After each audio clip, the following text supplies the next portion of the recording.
ini bukan berada di Indonesia, melainkan di Pulau Koko, Australia. Nah, mengapa mereka bisa seperti ini? Ayo ikuti bahasanya berikut ini.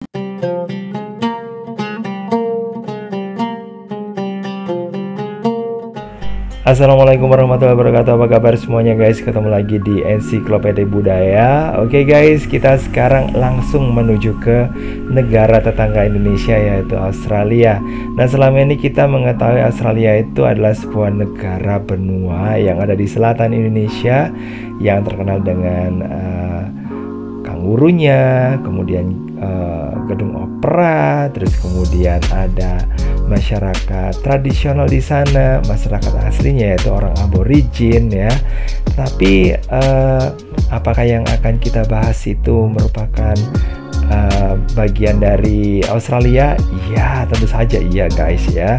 Tapi bukan Uluru seperti yang Anda lihat ini atau orang aboriginnya ya. Nah, kita akan menuju ke sebelah sebelah baratnya Australia, dan itu masih di sebelah baratnya Indonesia juga ya. Nah, ini antara Australia dengan Sri Lanka. Nah, ini dia adalah Kepulauan Koko atau Koko Island ya. Nah, di sini ada, nah ini bisa dilihat ya petanya di sebelah sini, sebelah baratnya Pulau Christmas.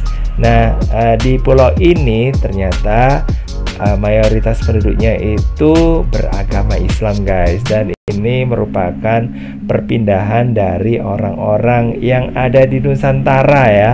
Jadi bisa dikatakan di tempat ini Australia rasa Indonesia gitu ya. Oke, uniknya kepulauan ini dihuni sama sebagian besar orang-orang Jawa dan juga etnis Melayu Kalimantan. Nah, kenapa mereka bisa sampai ke sini dan kenapa bisa masuk ke wilayah Australia ya? Ini tidak lain karena Kapten John Clunies Ross ini suatu saat ya ini ingin memanen kelapa di Pulau Kokos pada tahun 1827. Makanya banyak sekali orang-orang yang didatangkan ke sana untuk memetik atau memanen kelapa ya. Berdasarkan World Atlas di ini alamatnya worldatlas.com, Kepulauan Kokos ini terdiri dari 27 pulau karang, tapi yang dihuni hanya dua pulau saja. Yang utama yaitu West Island yang dihuni oleh orang-orang yang keturunan Australia atau orang bule ya, dan Home Island ini yang dihuni oleh orang-orang dari Nusantara ya. Nah, pulau itu masing-masing disebut Kokos dan Kiling tadinya ya, sejak tahun 1622 dan 1703. Nama Kokos sendiri diambil dari pohon kelapa yang melimpah di pulau itu, sementara Kiling diambil dari nama William Kiling, Kapten VOC yang pertama kali melihat pulau itu pada tahun 1691, dan letaknya ada sekitar 1000 km dari Jakarta guys. Nah, ini menurut perkiraan tahun 2010 yang menghuni di sini atau penghuninya ini ada sekitar 600 penduduk ya. Ada di Pulau Barat sama Pulau Asal atau Home Island. Nah, Pulau Kokos didominasi sama ini dua ras, yaitu etnis Eropa sekitar 100 penduduk dan juga etnis Melayu. Ini termasuk juga di situ ada orang Jawa ya, yang disebut sebagai Jawa Kokos selain Melayu dan etnik Melayu dan juga orang Bugis maksudnya ya. Nah, ini ada sekitar 500 orang ya, dan berdomisili di pulau ini Pulau Asal atau Home Island. Nah, sedangkan di West Island yang seperti yang saya katakan tadi, ini adalah orang-orang dari Eropa atau yang bisa dikatakan sebagai orang bule gitu guys. Nah guys, orang Melayu ini menetap di Pulau Kokos sejak tahun 1826. Ketika itu ada kolonisasi dan pengusaha membawa budak asal Jawa dan Melayu Kalimantan ya ke pulau itu. Dan tahun 1827 John Ross datang dengan membawa lebih banyak orang Melayu ke Pulau Kokos. Tujuannya sih memanen kelapa ya. Kemudian tahun 1978 keluarga Ross menjual Pulau Cocos kepada pemerintah Australia. Jadi pulau ini akhirnya jadi milik Australia gitu guys.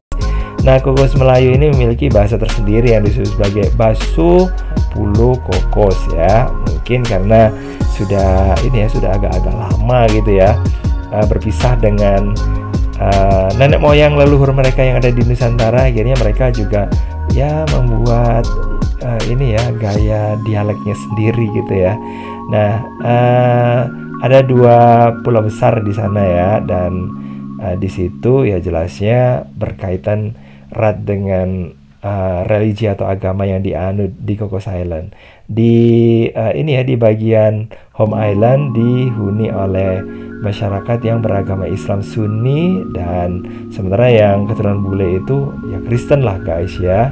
Nah, lambat laun orang-orang yang ada di yang ada di sana, baik itu orang Jawa atau mungkin orang Melayu, mereka itu ya akhirnya menggunakan gaya atau pakaian ya seperti orang Melayu gitu. Dan ini dia wayang juga akhirnya dibawa ya sama orang Jawa ke sana, dan ini orang yang memainkan wayang atau dalangnya, nah ini adalah Nek Icang gitu ya. Ini bisa dikatakan adalah orang yang terakhir ya, dan sekarang sudah nggak ada lagi. Dan wayangnya ini juga terbit sebagai perangko di Australia guys ya. Terus kemudian untuk sejarahnya sendiri bisa dilihat di Museum Pulo Cocos ya di sana.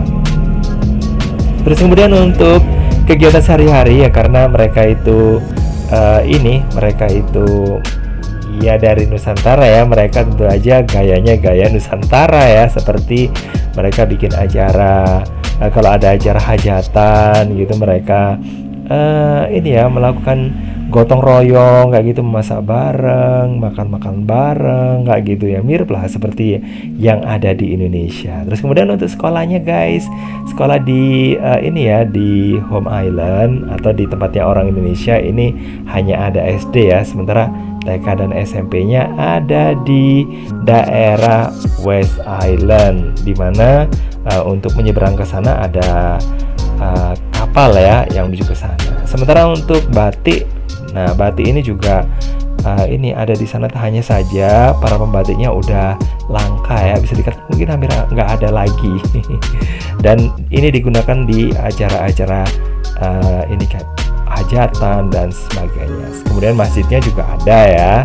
Terus untuk sekolahnya ya, sekolah yang SMA gimana kalau ingin SMA atau kuliah, kan nggak ada di sana ya. Jadi mereka harus nyebrang ya ke Indonesia atau ke Australia ya, atau mungkin ke Malaysia.